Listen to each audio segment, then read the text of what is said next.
Fantastic day. I'm here on a Monday, December 4th, the 2023 year of our Lord. Now, you might notice it's Monday morning. I usually don't do Monday morning streams, and I actually wasn't planning on doing one this morning. I was planning on studying today and catching up on some other stuff that I have to do to keep the lights on. But I was doing my daily catch up on all of what Pope Francis has said recently. That's just a practice that I'm in. It's a practice that's actually good for a lot of everybody out there to just kind of read. I mean, they're not that long. Read the little speeches and sermons and letters that Pope Francis releases. It's usually like 1 to 3 a day. Doesn't take that long, and it gives you a good idea of the desire of the Holy Father for reform. I mean, stuff in there that you'll find that isn't the best. There's other stuff that you find in there that's very helpful. And while I was doing that read through this morning, and I have a huge backlog of like 2 weeks of homilies and letters and whatever to read through, which coincidentally, this happens to be the time when the Holy Father is ill. So there wasn't as much to read through. I came across something very interesting. So I wanted to go over it and show that this is actually a very, very significant statement from Pope Francis on celibacy, on the nature of celibacy, and actually reveals a little bit of his mind on priestly celibacy and something in relation to the universal call of holiness, which I think might be going on below the surface, or at least is a valid conclusion that one could draw from this. I did a Twitter thread earlier in the morning, so if you just want to skip this video and read the Twitter thread, it basically has the relevant material, but obviously without me sitting here and explaining it. So before we continue, Christmas is just around the corner, and right here we have the theology library.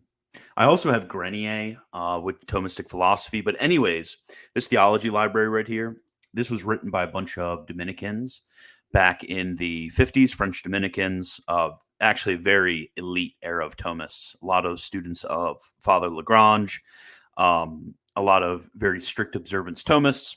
And what this is meant to do is this is meant to be kind of like a step beyond the catechism. For those who might not be at a level where they're reading manuals, but still want to dive deeper into theology, this was written for the purposes of Catholic action, which is really why I exist. This is, well, not my existence, but this apostolate that I run, if you want to call it that. That's why this exists, for the sake of Catholic action, because we need to get educated. And from this education, you go out and get moving. Just like Pope Francis says, get moving. Go out there, evangelize the world, reform the church, everything like that. But getting educated is very important. This theology library does a very, very good job of it. It's really meant to be a systematic explanation of the Summa, and then also provides a lot of the sources in scripture and tradition, and then also updates a few sections that St. Thomas unfortunately did not cover in much depth. But anybody can read it. it's like a teenager could honestly read this and understand most of it. It's not incredibly complicated. But for Christmas, if you wanted to give me a Christmas gift, because as you know, I printed this, lulu.com/spotlight/militant Thomist. I think that's what it is.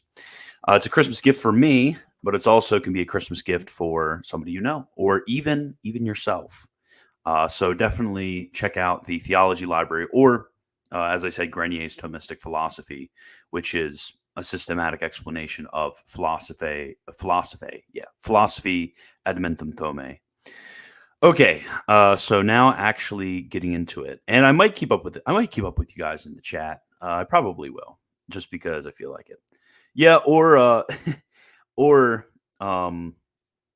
okay, where do I read this material from, Pope Francis? Somebody answered in the chat, but I'll give you all of what you need to know about how to keep up on this. It doesn't take that much. It's a good habit of being into. But if you go to Vatican.va, it'll take you to something like this. This right here updates you on all of that stuff. I mean, sometimes it's like instructions for like Eucharistic celebration.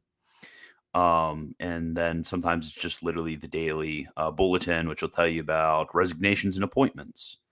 Look, Bishop Gebhardt first decided to resign from his post. Yeah, it could be anything from that to like Pope Francis' Angelus messages, which happen on Sunday and are very important. You just go to EN, which is for English, and you can read that there. And then you can also, another important one is for the DDF, which is Vatican.va/Roman_Curia.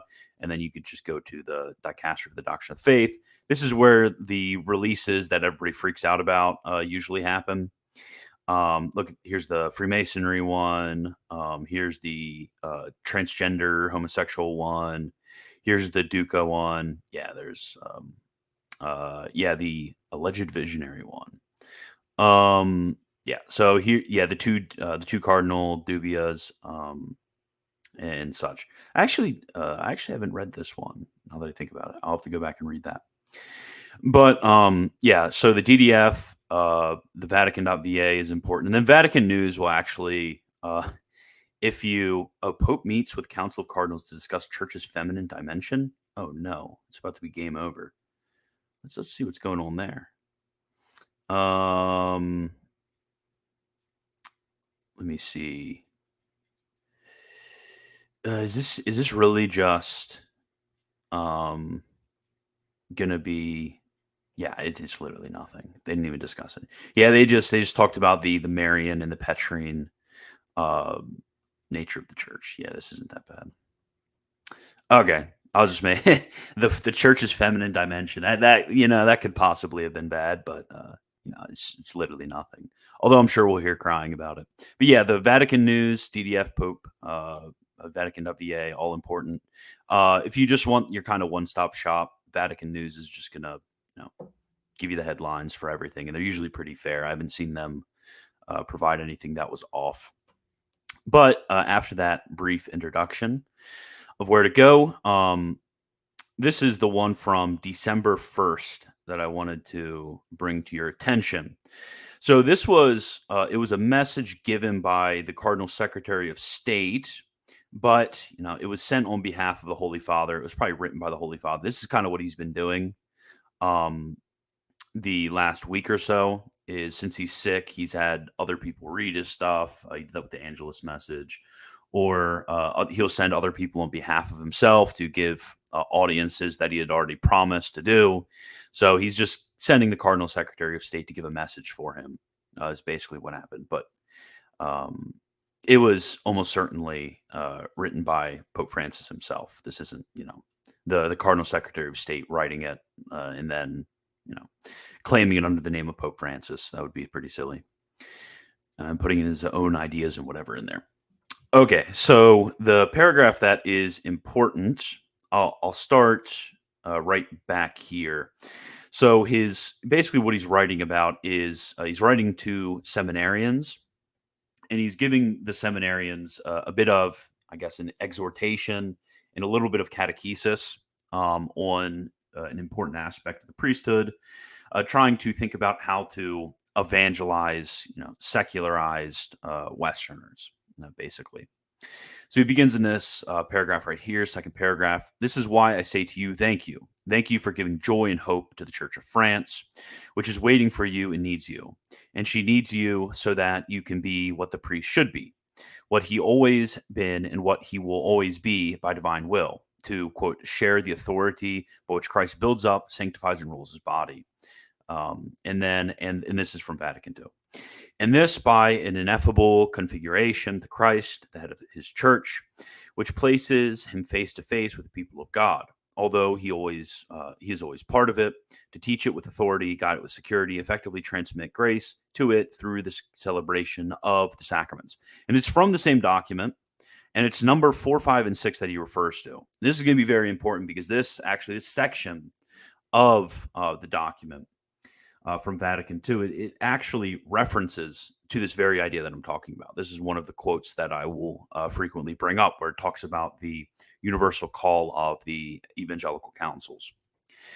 At the highest point, the source and summit of the church's life and his personal life, the priest celebrates Mass where, making Christ's sacrifice present, he offers himself in union with Christ on the altar and places there the offering of the whole people of God and of each and every faithful. And then this is the important part, because basically here it's all about how the priest is showing Christ to the people. Very important. I invite you, dear seminarians, to firmly entrench in your souls these fundamental truths, which will form the basis of your life and your very identity. And at the heart of this identity, configured to the Lord Jesus, is celibacy. Priests are celibate, and they wish to be simply because Jesus was celibate. The requirement of celibacy is not primarily theological, but mystical.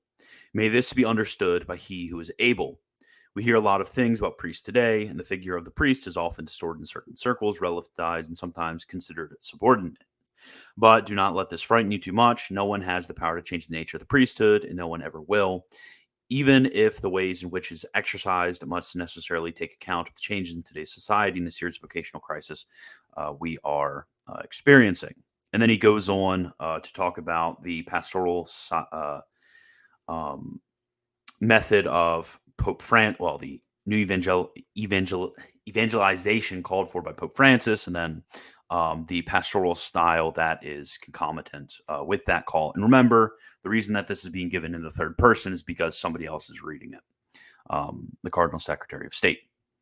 So what's important here is that celibacy, all about kind of two things. You got this twofold relation going on here, which, as we'll see through the other magisterial documents of the last 70 or 80 years, and trust me, there's centuries of stuff I could go to before that, but especially from Vatican II and after, what's very important is two things. It's for the priest in a celibacy is one, what Pope Francis directly stated here, which is his conformity to Jesus Christ, because the priest is meant to, by his consecration to God, to exemplify Jesus Christ in a special manner. And then two, on the second hand, there's also this dimension of a exhortation, if you want to put it, or an exemplification of Jesus Christ, not merely for his sort of priest's personal. We kind of get this from the sacrifice of the Mass language previously. Not only is the sacrifice of the Mass something which is of personal interest to the priest, but also the priest is offering this on behalf of the faithful. It's for the faithful. So the priest's celibacy is not only on his own account for those mystical reasons that are mentioned, but also for account of the faithful. So what does this mean? And what this means is this has exactly severe, not severe, because severe is usually taken in a negative sense, a sort of massive implication for the life of each individual member of the faithful. This has huge implications for what Hassan and I have been talking about for months now when it comes to the evangelical councils. Because what you hear normally, and this is due to a misunderstanding of some of the language used in the church's magisterium and in the tradition, which I will show is just it's a false consequence, it's a false conclusion. But what you normally hear is that the evangelical councils, those are merely those don't have anything to do with you. Those merely have to do with religious, not even technically priests, because they don't vow to them. But this just has to do, and they'll normally say priests. This normally has to do with priests and sisters, and this doesn't have anything to do with you. That's the whole message. This has nothing to do with you. Poverty, chastity, obedience, nothing. That has nothing to do with you. So don't worry about them. That's basically what you hear. But not only is this completely foreign to the tradition, but this is completely foreign to reason. You just kind of think about what the evangelical councils are. This is also completely foreign, as I will show, to the magisterium of the church, especially of the last 70 years. So before I get called, I hear it all the time because I kind of become like the public face for this type of thought process. Is he's a rad trad, he's a traditionalist, blah blah blah blah blah blah blah. Well, you know who the best one is he hates theology of the body. He hates John Paul II. Ridiculous. It's ridiculous. Because you know who I go to? You know who's the clearest pope on this? John Paul II. You know what the clearest document is on this? The Catechism of the Catholic Church, done under who? John Paul II. So when we read something like theology of the body only through weird Anglo lenses, and you know exactly the type of people I'm talking about who always preach about theology of the body and never actually go read theology of the body. When you have these voices and you don't take into consideration what the teaching of the church is and the teaching of John Paul II's actual magisterium. Not that I think theology of the body is actually, since they're catechetical lectures, technically part of his magisterium, but you get what I'm saying. When you don't take those into account, you can often have a very lopsided view of the matter, which a lot of these guys have. So what we see here in Pope Francis' statement is going to be very important. As I said, thank you for the super chat. I will be answering super chats in a minute. So what we see here, vitally, vitally important. And we're going to see that this goes way back in the theologians. But first, I kind of want to explain a bit of the theology behind it. Because at first, it sounds like a weird notion. I mean, you have the evangelical councils, poverty, chastity, and obedience. How could, for example, me, I'm not a cleric of any sort, not a seminarian, don't intend to, and most likely never will be. So for me, I have 2 kids, I have a wife. So how could I follow the evangelical councils, especially poverty? I mean, how could I follow poverty? I have to make money, and I have to feed my kids. I have to pay rent. I have to do a lot of things. I have to buy a lot of things in order not to die. And what the councils is the councils are said to be certain means of perfection. So what is this perfection we're talking about? We're talking about perfection in the mystical life. We're talking about the properly speaking, the perfection of charity.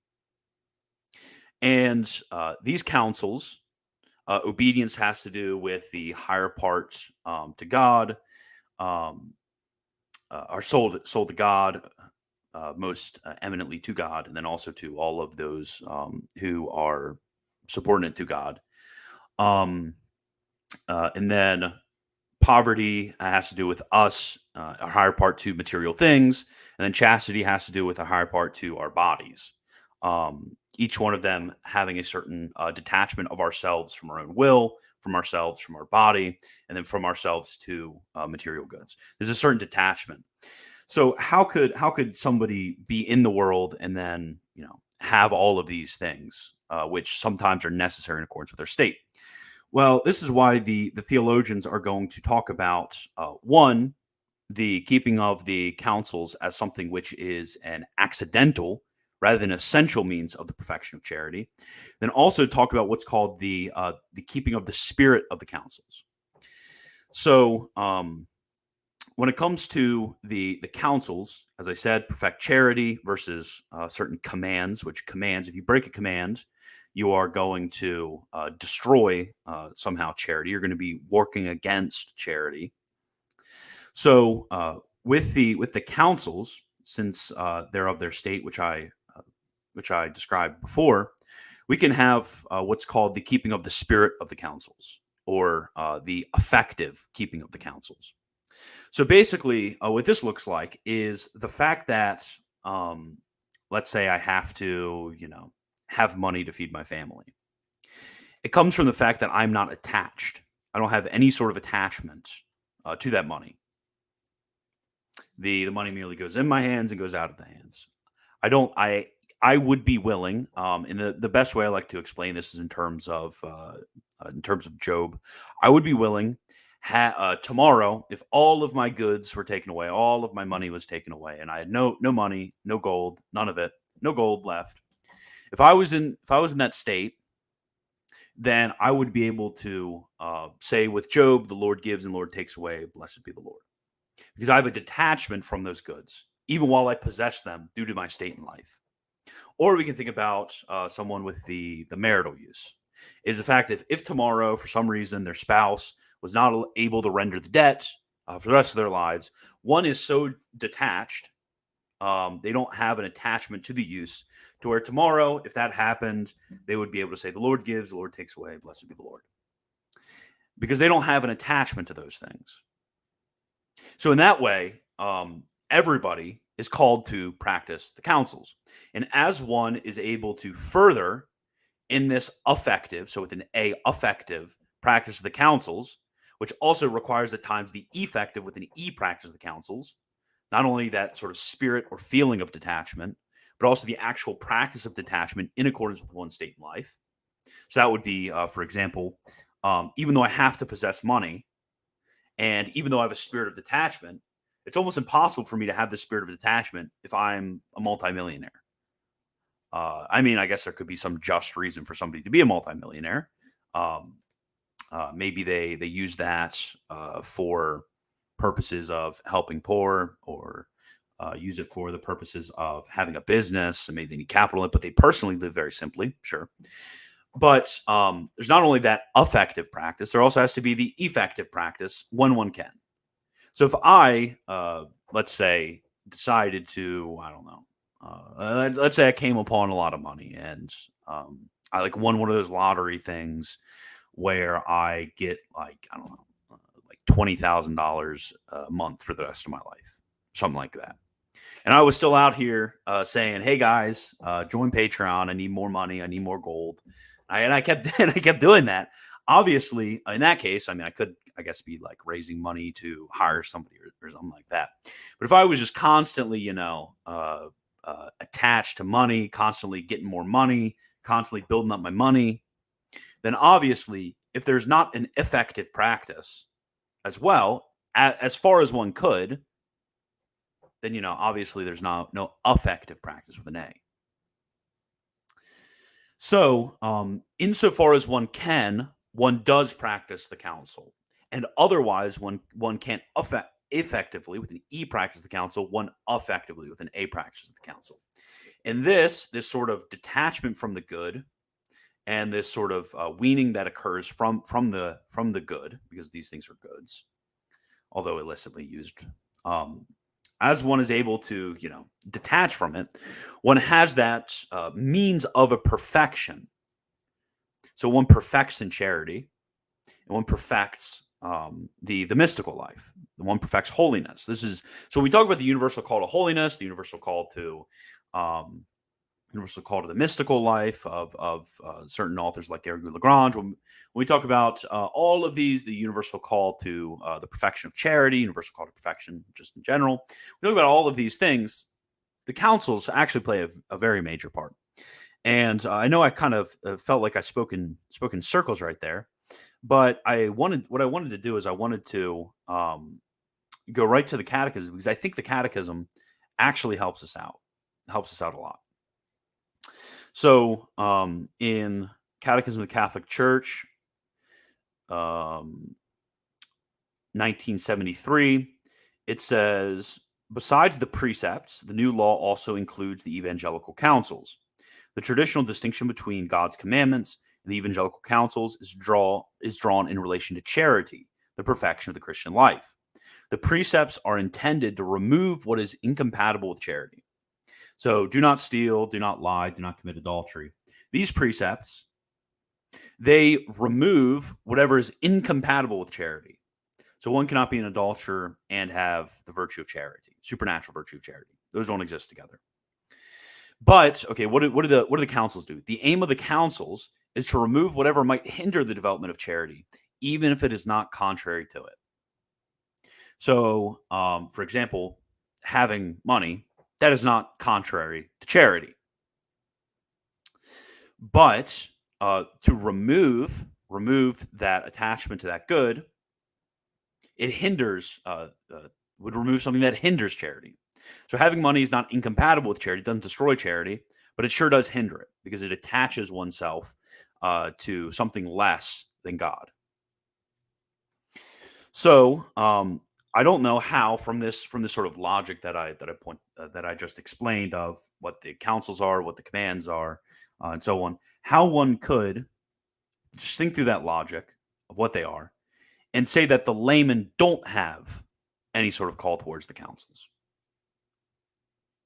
or that the priest, in his role of exemplifying the life of Christ to the layman, that it wouldn't be at least ideal for him to be celibate. And I'll kind of get into the Eastern Catholic and early church question a little bit.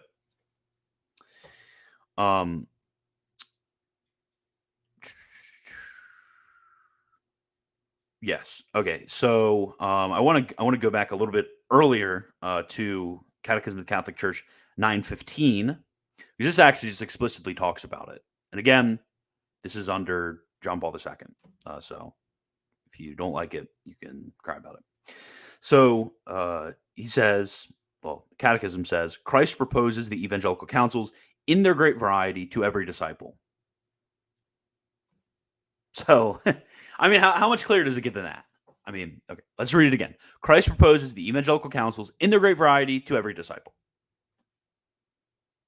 No. That only means that only means like priests and nuns and stuff. No, of course, every disciple in their great variety. So, in accordance with one's state in life, you're called to the counsels. So, I mean, let's just make this practical real quick. So, when I get lambasted for opposing basically the pornification of Catholic marriage that comes from Tim Gordon, comes from Will Noland, comes from Catholic Intimacy. Well, Catholic Intimacy, we shut them down. So we're just waiting for Will Noland and Tim Gordon to get shut down, inshallah. So when we get lambasted for opposing that pornification of marriage, which is basically, I mean, Will Noland had the video where he was like, if you're not making love with your wife 5 times a week, I can't do the British accent, then you're failing as a husband. I mean, when you oppose stuff like that, when you oppose the sort of vile stuff coming out of Catholic Intimacy, when you oppose stuff like that, you're lambasted as some sort of rad trad, traditionalist. You're an incel. You're probably addicted to porn. You get all the statements. Oh, I mean, trust me, my DM requests were very bad. My DM requests are frequently very bad. I get very nasty things that are said to me on a very frequent basis because of this. But you just read the catechism. It's very simple. How are you perfecting the spirit of the counsel of celibacy? How are you perfecting that when you are doing these sort of things, when you have this sort of mindset? So, call me an incel all you want. Say whatever you want about me and my wife and my family, whatever. Say whatever you want, because you are wrong and the church is right. That's how simple it is. So, and then also for those who, and then I'll just right now oppose just a ridiculous interpretation of this. For those who want to simply say that for the married faithful, basically this is the junk you'll get. For the married faithful, the counsel of celibacy is basically just the virtue of chastity. That's what they'll say. It's just the virtue of chastity, which for them just means, don't commit adultery. And maybe, if you're lucky, they'll say, don't be a sodomite. Oh, yeah. And also no coitus interruptus, no onanism, no birth control too. Yeah. That's what they'll say. That is all that the counsel of celibacy is. Do whatever you want. Do whatever you want besides that. But if you think about that for about 30 seconds, you should see what the problem is with that. Because when it comes to the difference between a command and a counsel, one removes all that which is incompatible, and the other removes all that which hinders charity. So how could the precept and the counsel, which essentially differ, how could they just be the same thing? That makes no sense theologically. It makes no sense from the sources. It makes no sense practically. It just makes no sense. And I won't go there. It makes no sense at all. So I'll read the whole paragraph 9:15 from the Catechism. Christ proposes the evangelical counsels in their great variety to every disciple. So obviously you keep the evangelical counsels effectively or effectively in accordance with your state in life. The perfection of charity to which all the faithful are called. Notice, all the faithful are called. This is obvious. We're all called the perfection of charity. The counsels are certain in their effective practice, accidental means of the acquiring of charity. Therefore, easily speaking, the counsels must be to that which all the faithful are called. So the perfection of charity to which all the faithful are called entails for those who freely follow the call of the consecrated life, the obligation of practicing chastity in celibacy for the sake of the kingdom, poverty, and obedience. It is the perfection of these counsels within the state of life recognized by the church that characterize the life consecrated to God.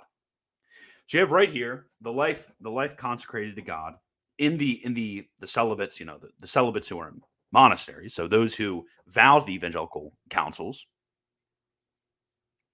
So we have here two levels. We have two levels of two at least differing means of practicing the evangelical counsels. We have on the one hand, is you have those who are in consecrated life. So that is the counsels as a state of life. So the counsels as a state of life is not what married people do. I do not have the counsels as a state of life. I am not in that state of perfection, so to speak.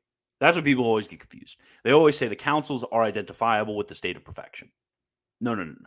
That would be ridiculous, and that would kind of make mincemeat of all of the various paragraphs in the Catechism and in the magisterial sources and in our theologians that talk about this. That would make no sense. So what it has to be, rather, is that you have the counsels practiced in the vowed state, so in the state of perfection, and then also the counsels which are practiced in the sense of the spirit of the counsels, which are those who are not vowed. So technically, most of your diocesan priests, it's going to be also laymen in general. All of these are going to be practicing the counsels, but not in the vowed state, if you want to put it like that. So this is the so-called spirit of the counsels, which involves both effective practice and affective practice. E and A, effective, affective. Okay, so what I wanted to point out right there from the document again is I'm not going to bring up the document, but he makes a statement. So it should be obvious from the statement, at the heart of this priestly identity configured to the Lord Jesus is celibacy. Celibacy conforms you to the Lord Jesus. Everybody's called to the conformity of the Lord Jesus. Therefore, everybody's called to celibacy. But as the documents say, in various ways. So some ways it's vowed. In other ways, it's going to be the effective and affective practice in marriage in accordance with your state. In accordance with the relationship one has with their spouse. There's a lot of individual circumstances which is going to affect how this looks like. But nevertheless, this is a call. This is a call. So priests are celibate, and they wish to be simply because Jesus was celibate. The requirement of celibacy is not primarily theological, but mystical. So what is this comment about celibacy being mystical? What does that mean? What does that mean? So what celibacy being mystical means is when we look at the perfection of charity, St. Thomas is going to have 3 stages of the perfection of charity.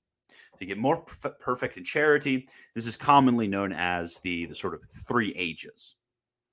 So you have your beginners, your proficients, and your perfects. Or some are going to say the purgative, the I don't know why it just slipped my mind. Wow, this is embarrassing. I don't know why it slipped my mind. Purgative, illuminative, unitive. Gosh.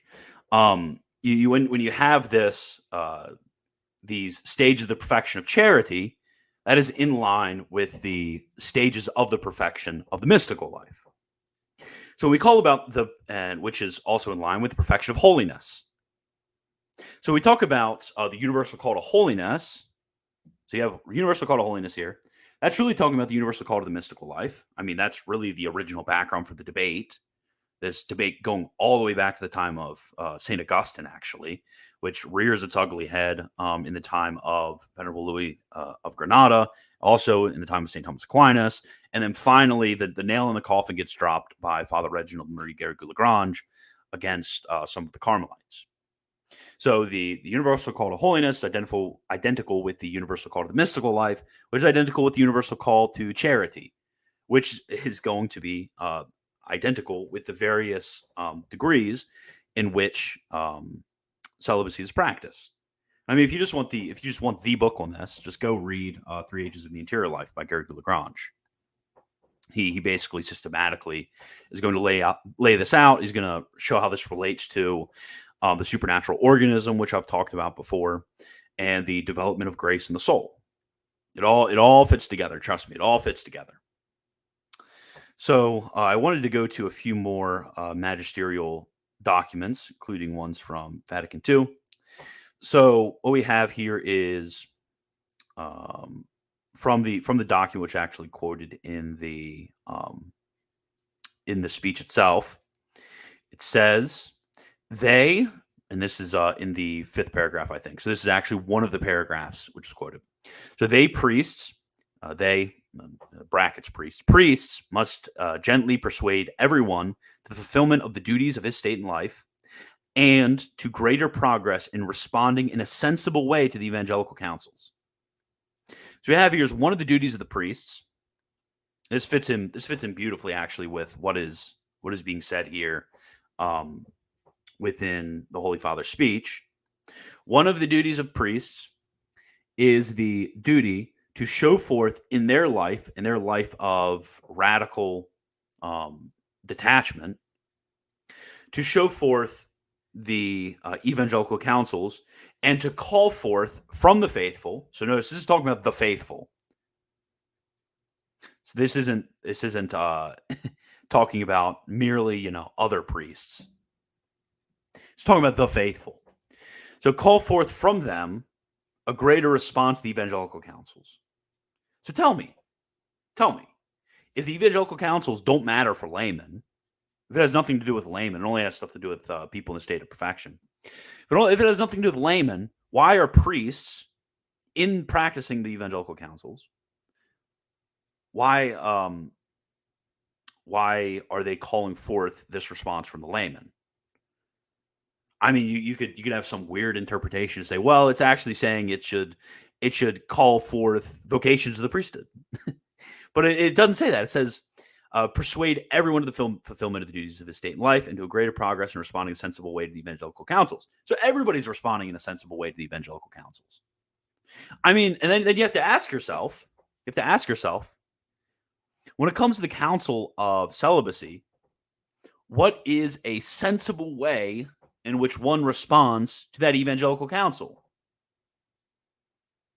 And do most Catholics who are sort of in the Catholic intimacy, Tim Gordon, Will Noland, that sphere, most of them in that sphere, do they have any sort of answer to how exactly they think a married couple in their ideology could further in this way?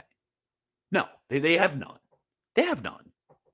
The only one that does have some are the ones who focus on this temperance of the marital use and the ideal the sort of ideal light of the spiritual marriage, of the Josephite marriage. Those are the only ones. And this is just practically in the history of the church. I mean, Leo the 13th.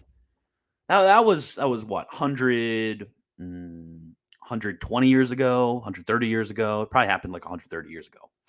130 years ago, Leo the 13th was like arranging spiritual marriages between couples. Like, come on. Like this isn't like, oh, this like weird patristic medieval thing, of all of those and what does Tim Gordon call them? Manichaeans. No, this is Leo the 13th. This isn't that long ago that this stuff is going on at all.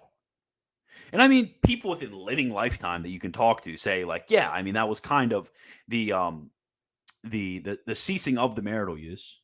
That was seen as something which was good after one would go through their life of procreation.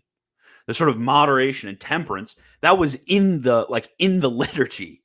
It was in the liturgy until the reform on the nuptial mass, which was what, 1970. I think it was 1970 or late 1960s. I mean, my parents were alive when priests were still exhorting couples to this times of abstinence.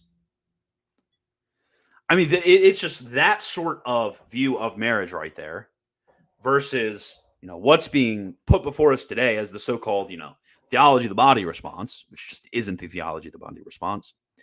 What's being placed before us right there, they're complete. I don't get how people can't see that these are just completely different religions. Completely different religions, completely different ideas of grace, completely different ideas of the ascetical life. They, Tim Gordon, Catholic Intimacy, Will Noland, they're naturalists. They're naturalists. They don't believe in the effects of original sin. They don't believe in our elevation to the supernatural order, or they would have this understanding. Or maybe you could just say, well, they're being inconsistent. That's fair.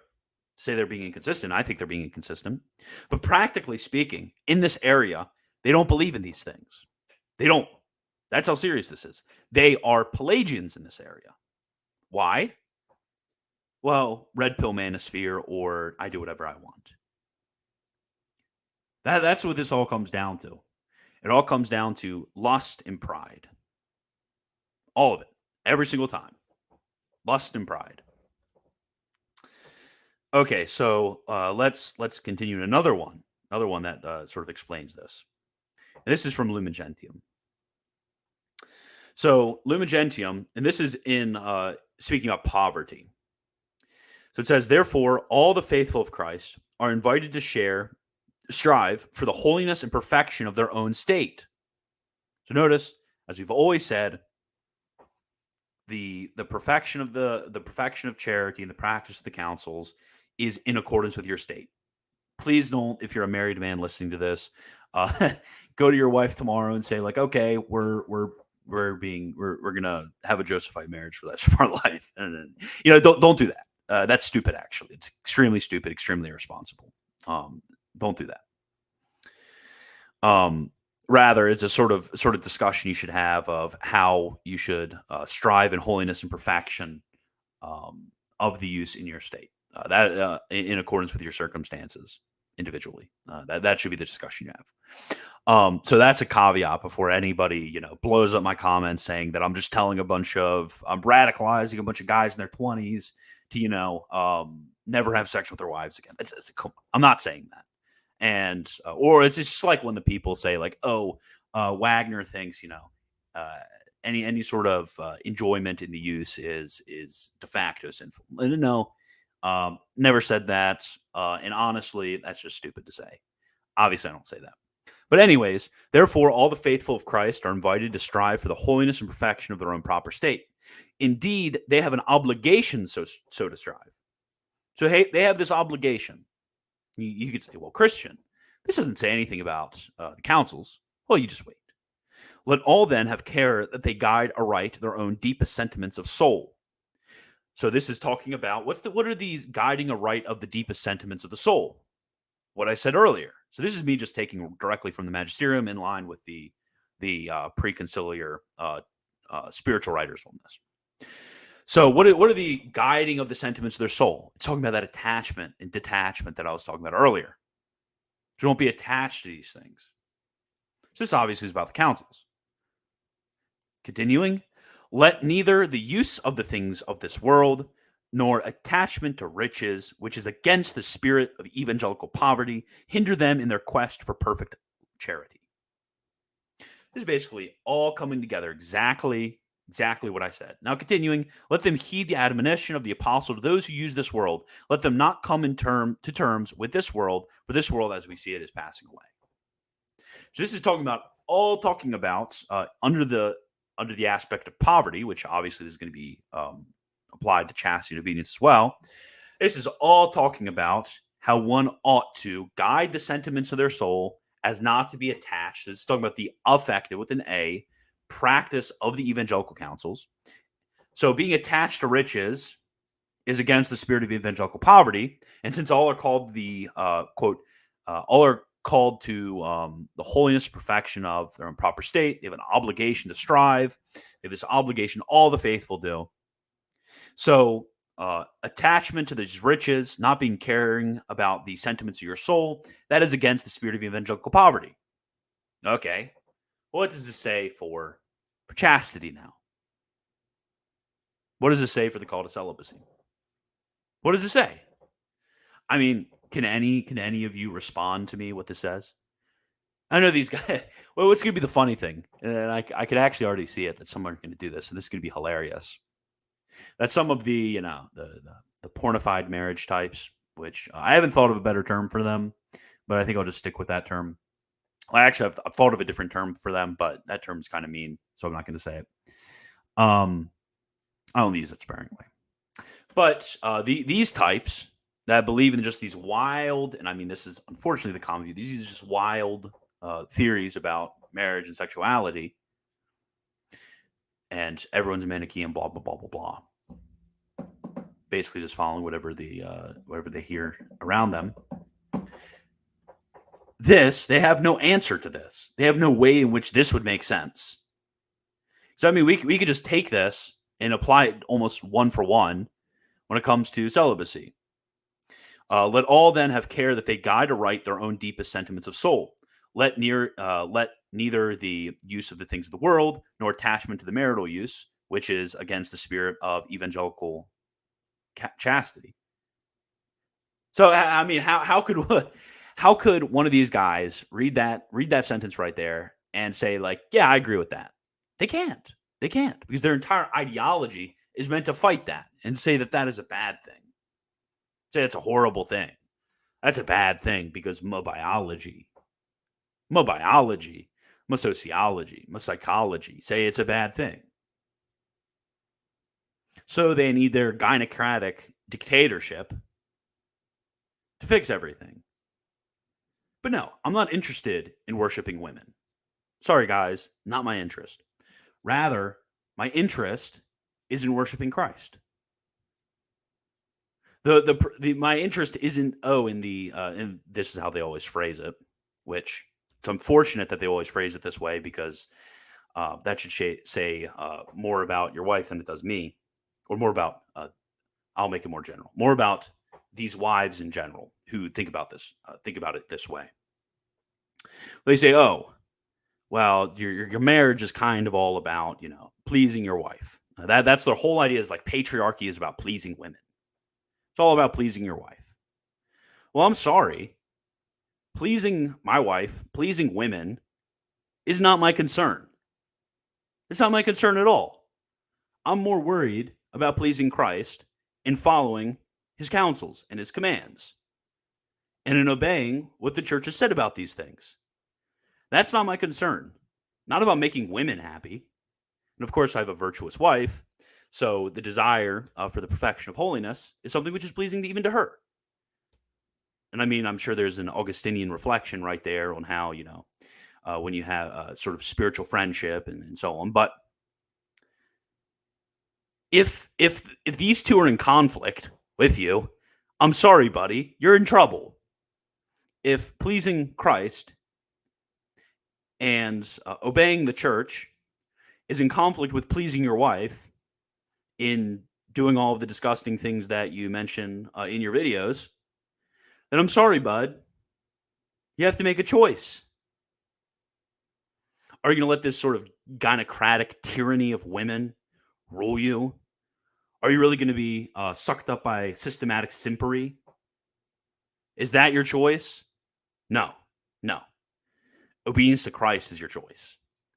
And the sanctification of your wife by teaching her these things. That's what you ought to do. So let us continue now. There's one more text I wanted to cover, and this is actually directly from St. John Paul II. So he says, in this way, the bishops can lead by their example. So this is actually the one that directly wraps back into what we said in the beginning, that there's kind of this twofold, relation, and I'll be answering super chats here soon. There's kind of this twofold relation to what Pope Francis was saying there. There's the relation of the priest, or in our case, we're talking about even the layman, to Christ, that sort of mystical union that's happening there, that is strengthened and deepened by the following of the evangelical councils, which is sort of the radical conformity to Christ. So you have that right there. And then you also have the priest following these evangelical councils is expressing to the laity something that they should do. Something that they should do by the effective and, in accordance with their state of life, effective practice of these councils. So this twofold relation that's going on. And John Paul II actually just perfectly exemplifies this. He says, in this way, the bishops can lead by their example not only those members of the church who are called to follow Christ in the consecrated life, but also priests, to whom the radicalism of holiness in accordance with the spirit of the evangelical councils is also proposed. And then it's talking about this radicalism of holiness in accordance with the spirit of the evangelical councils. Now it goes on. Indeed, this radicalism, so it says, indeed, this radicalism is only for priests. No, indeed, this radicalism is incumbent on all the faithful, including lay people. For it is, quote, a fundamental, undeniable demand. Oh, this sounds like a big old suggestion, right? Something that you kind of don't need to know about because, you don't want to scandalize people. As the moderates tell us, don't want to scandalize people. No, it is a fundamental, undeniable demand flowing from the call of Christ to follow and imitate him by virtue of the intimate communion of life with him brought about by the Spirit. This isn't it's not the great suggestion. It's not this big old suggestion that's going on. I remember when Christ the Gospels it was like, hey, if you can do this, if you can't, no big deal.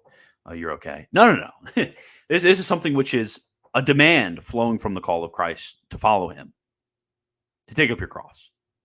This is a demand to not have a concern for the things of this world. This isn't a big old suggestion. It's a demand. And it's this sort of radicalism of holiness, which is formed by this. Trying to see, there's a few quotes that I have from Garrigou, from Father Allman, very good. Father Antonio Royo Marin, definitely mispronounces his name. I mean, I could go over there to like the theological dimensions of the evangelical councils. Maybe I'll do that later in the week, but I wanted to finish off before I start answering super chats. I want to finish off with this wonderful quote from St. Catherine of Siena. So, St. Catherine of Siena, she says, inasmuch as the counsels, poverty, chastity, and obedience are bound up in the commandments, no one can observe the latter who does not observe the former, at least in thought. They possess the riches of the world humbly and without pride. So no one can observe the latter who does not observe the former, at least in thought. That's at least in the effective practice of them. Okay, so now to our super chats, and if I see any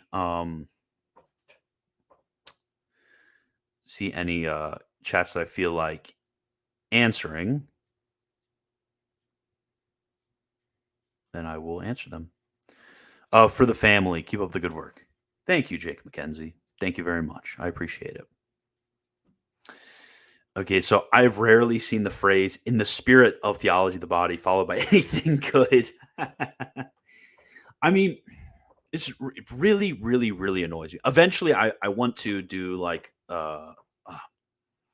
what is his name? The guy who does the Theology of the Body Institute. Oh my goodness.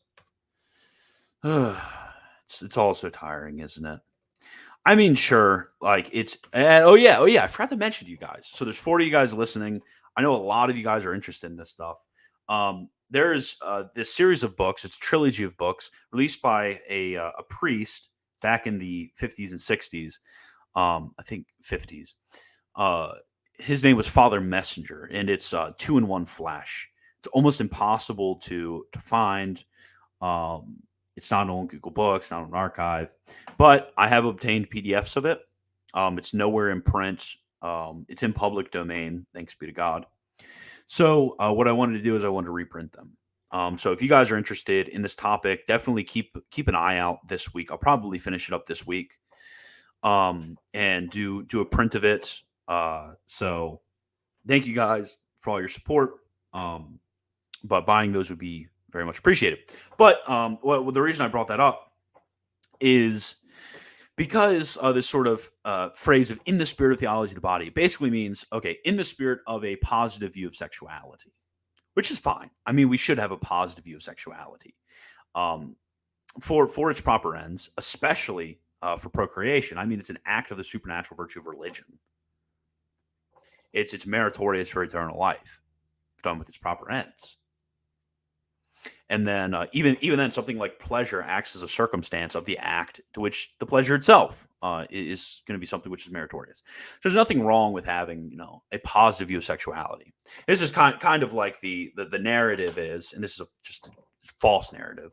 The narrative is like we had this bad old stupid negative view of sex until John Paul II came and saved us by finally having a positive view of sexuality.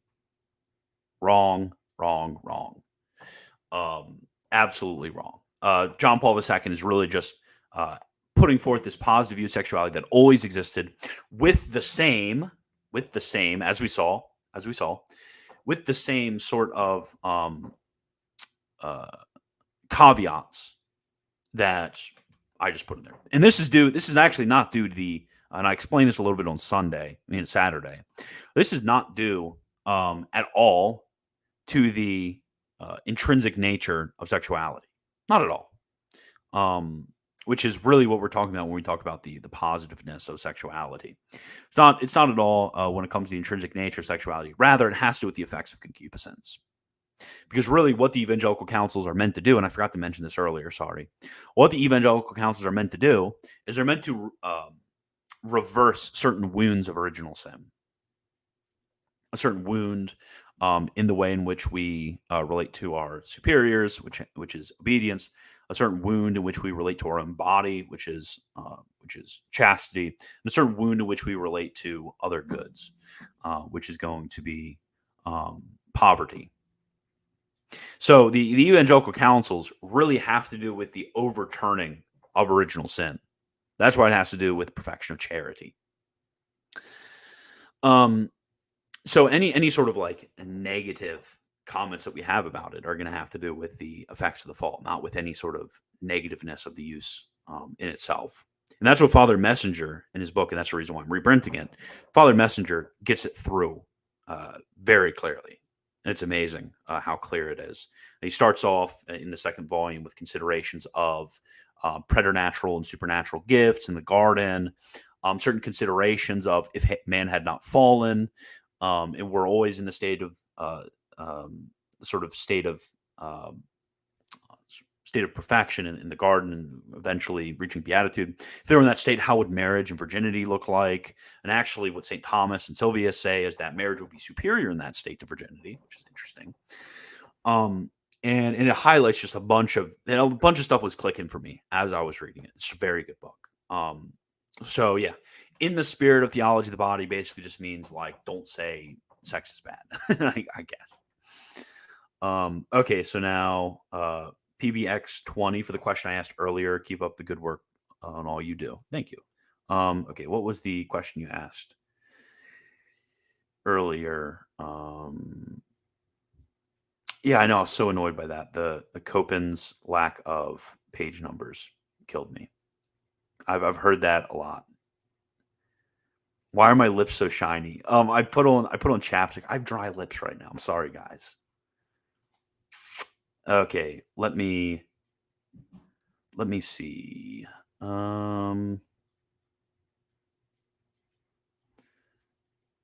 PBX20, trying to find the question.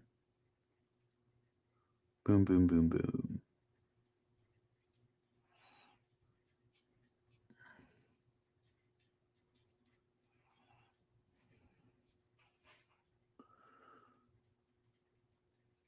Do I eat raw meat as a penance? I eat it as a reward.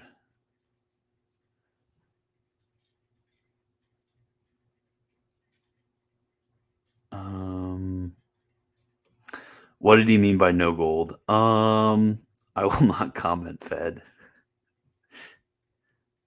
Okay, let me see. I cannot find it. Okay, there you go. So on the topic of chastity, would you be able to provide a good explanation of morose delectation, cases of, and mortal venial, no sin, and involuntary thoughts? Okay, give me 1 second.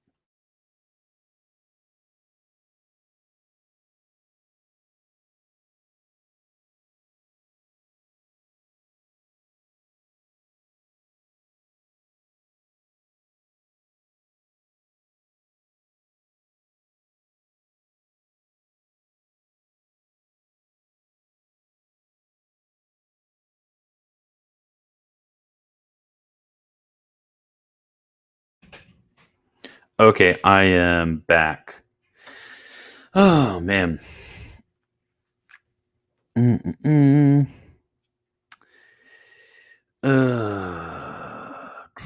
trying to think of what to do here because I don't know if I can provide a good enough explanation. This is like more Hassan's thing.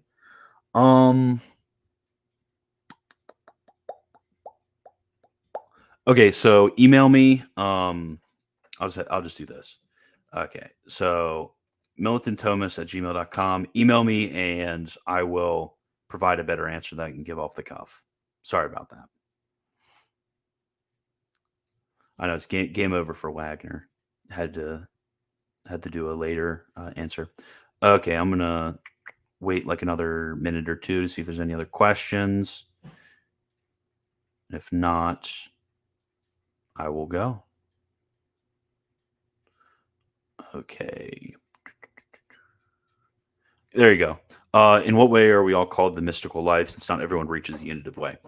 Yeah, so all are called to the perfection of charity by way of precept. And it's it's by way of precept to strive towards the perfection of charity, which I mean is implicitly contained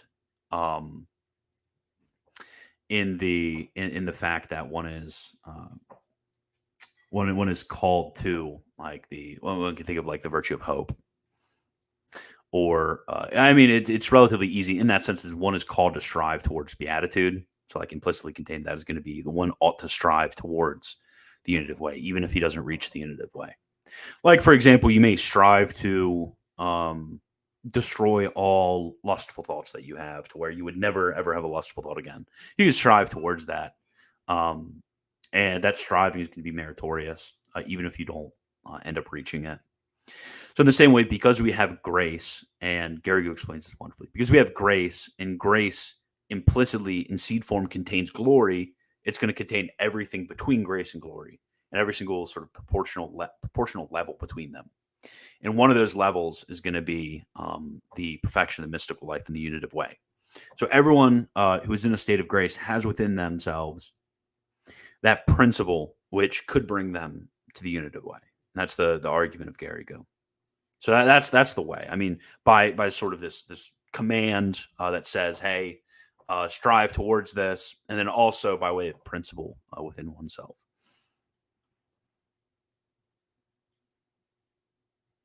Okay.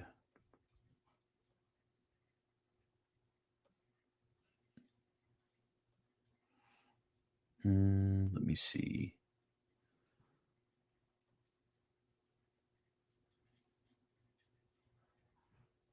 Um,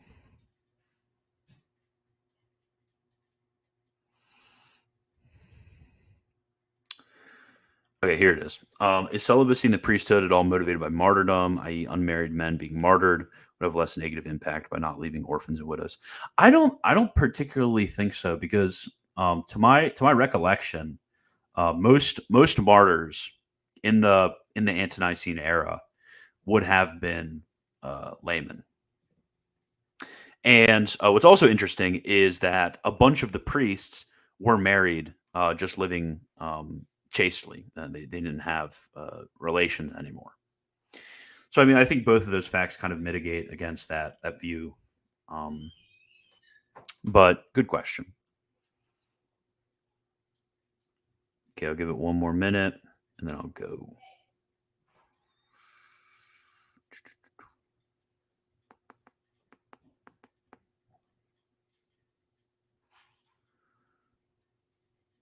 Okay, this is what does you recommend for Catholic converts who are married to atheist wives who don't hold Catholic views of sexuality and insist on remaining on birth control?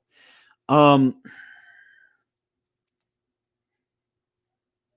that is a very specific question. There's a lot of things that go into play here, like the fact that it's a natural marriage, mm, like what kind of cooperation that would be in the sin, like um, internal versus external, not restraint, but like pushback against um, the act imposed. Yeah, that's a very intricate question. I don't want to answer it. Um, I would suggest. I mean, there are in like your normal moral manual, which may help provide an answer. Like let's look at Hugh and McCallan. Um, okay. Callan. Why did I say Hugh and McCallan? McHugh and Callan. Gosh, man. There's almost always a section that I've seen, but I don't have like it in my. I never really like kept it in my mind well enough. Why is this? Oh my! Why is it reading to me? That's horrible. Me. Okay, there you go. So usually what happens, the reason I bring that up is usually in the like sections on the sixth commandment or on marriage or so on, they'll have a little section where they talk about onanism, and sometimes in the section on onanism, they'll have reference to what one should do with a contracepting spouse. I just cannot remember for the life of me off the top of my head what like the definitive judgment um, is, although I can kind of remember the principles and like the distinctions made. Let me look at for okay, let's look at for McHugh and Callan if they have this.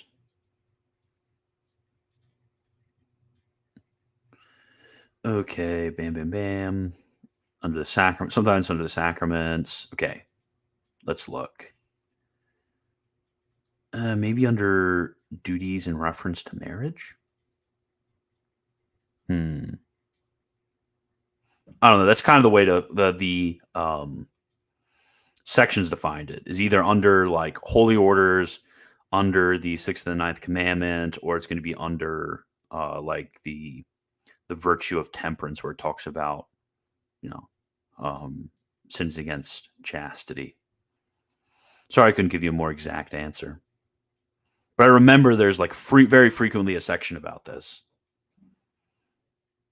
But yeah, talk to priest. Two, if you want to read, most are going to have something on this, which can kind of, it might be helpful to read beforehand, because then this helps you with like having a discussion about a priest. If you have certain questions, or like, hey, that doesn't sound right because of this, or that doesn't sound right because of that, that might help clarify what they're talking about.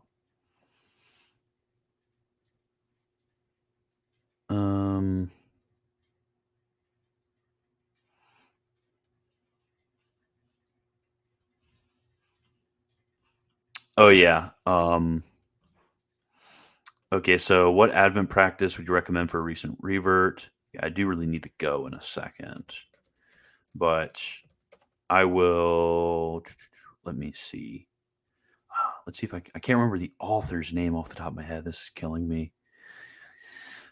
So really, Advent is about a consideration of the second coming of Christ. So what is helpful would be like to, if you're not already engaging in mental prayer, or meditative prayer, check out Simler's book on mental prayer. You can easily read it in an afternoon. That's going to teach you the basics of how to do mental prayer. But what I've found helpful, and this is the suggestion of a lot of spiritual writers that I've seen, is to take from if one wants to practice something during Advent or Lent, take from that season what the liturgical theme is of the season. So for Advent, it's going to be the second coming of Christ, and to do your meditation, so your mental prayer, to do it based on that theme. And since you're a beginner, as you said, it's quasi necessary for you to have a meditation book. So a certain book that is going to give you material to meditate on and to engage in mental prayer on. Which, if you don't know about mental prayer, again, similar Catechism of Mental Prayer, that's going to teach you about it. It's not just like sitting there and thinking about it. It's a heck of a lot more than that. But for the four last things, this one right here, I've read sections of it before, but I'll be going through this for Advent.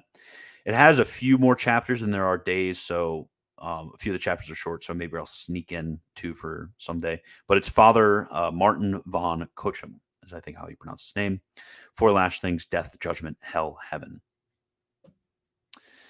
Okay, so will I be doing Saturday morning shows during Advent as well? I look forward to it. Yep.